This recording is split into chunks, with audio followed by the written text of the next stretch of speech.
আমি চক্ষু বন্ধ করে দেখতে পাই।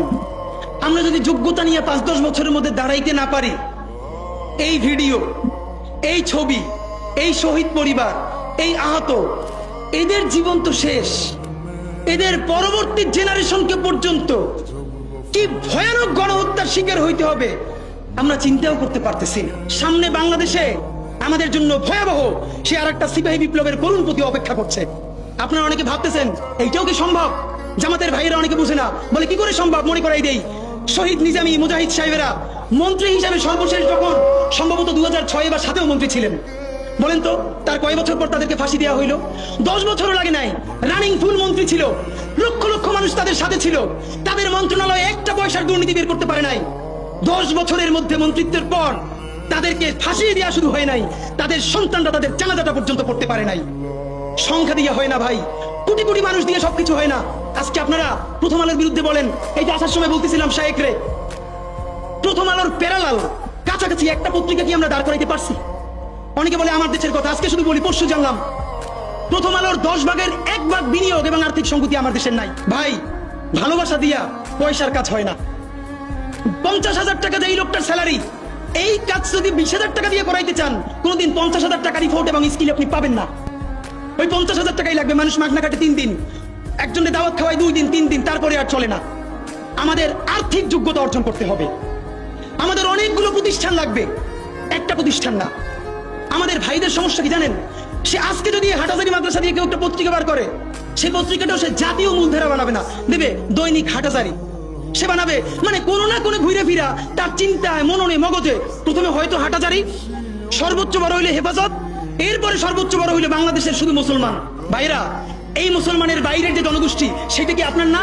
আপনি ভাবেন এই দেশের আপনি প্রধানমন্ত্রী, তারপরে ভাবেন আপনার জনগোষ্ঠী কারা, আপনি সেরকম চিন্তা করেন। সুতরাং আমি কথায় অনেক ভুল ভ্রান্তি বলতে পারি, কিন্তু বিশ্বাস করেন আমার কলিজে চিল্লেও আপনারা শুধু যেটা পাবেন সেটা হইল আমি চক্ষু বন্ধ করে দেখতে পাই। আমরা যদি যোগ্যতা নিয়ে 5-10 বছরের মধ্যে দাঁড়াইতে না পারি, এই ভিডিও, এই ছবি, এই শহীদ পরিবার, এই আহত, এদের জীবন তো শেষ। এদের পরবর্তী জেনারেশনকে পর্যন্ত কি ভয়ানক গণহত্যার শিকার হইতে হবে আমরা চিন্তাও করতে পারতেছি না। সুতরাং বাংলাদেশের স্বাধীনতার সার্বভৌমত্ব, বাংলাদেশের ইসলাম এবং মুসলমানকে বাঁচাইতে হইলে আমাদেরকে তুমুল যোগ্যতা অর্জন করতে হবে। এই মাদ্রাসা শিক্ষিত জনগোষ্ঠীর মধ্যে হাজার হাজার ছেলে লাগবে যারা সিএনএনে, আল জাজিরায় তুমুল ইংলিশে বলতে পারবে। তাকে যে জঙ্গি বলা হয়, মিথ্যা ট্যাগ দেওয়া হয়, এটাকে ডিবাং করতে পারবে সেই ইংলিশে এবং অবাক করার মতো ফ্লুয়েন্ট ইংলিশে। এই যোগ্যতা আমার লাগবে। আমাদের ভাইয়েরা কিতাবি আরবি এবং অন্য আরবি ভিন্ন জিনিস, তাকে দুর্দান্ত আরবি বলতে পারতে হবে। আমাদের প্ল্যাকার্ডে ইংলিশ কই, আমাদের প্ল্যাকার্ডে আরবি কই। ভাই, নিজের কাজ নিজে না করলে অন্য কেউ কইরে দেয় না। প্লিজ আপনারা কয়দিন আমারে, কয়দিন ওরে ভাই মনে করবেন, এরপর তো আমি আপনার বিপক্ষে বলবো, তখন আবার গায়ে নেবেন, এইটা কইরেন না। নিজে শক্তিশালী হন, নিজে যোগ্যতা অর্জন করেন। আমারে গালি দিয়ে হইলেও, বোকা দিয়ে হইলেও যে এই পুচকি বলা এত ভাব লয়, যা যোগ্যতা অর্জন করে ফেলাই। তবে কি জানেন, মিছিল দিয়া জান দেওয়া এটা একদিনের কাজ, 3 দিন 5 দিন 1 মাসের কাজ। যোগ্যতা তো আর 1 বছরে অর্জন হয় না।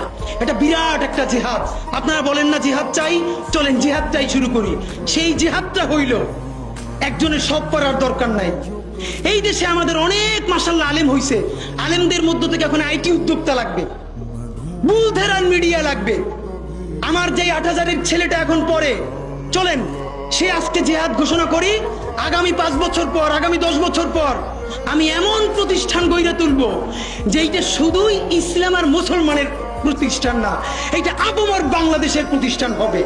আর দেখেন, যতবার ইসলাম কায়েমের কথা বলি, তার আগে যদি ইনসাফ কায়েমের কথা বলতাম, আমার হিন্দু অন্য ধর্মের ভাইরাও তো সাথে পাইতাম। কেন?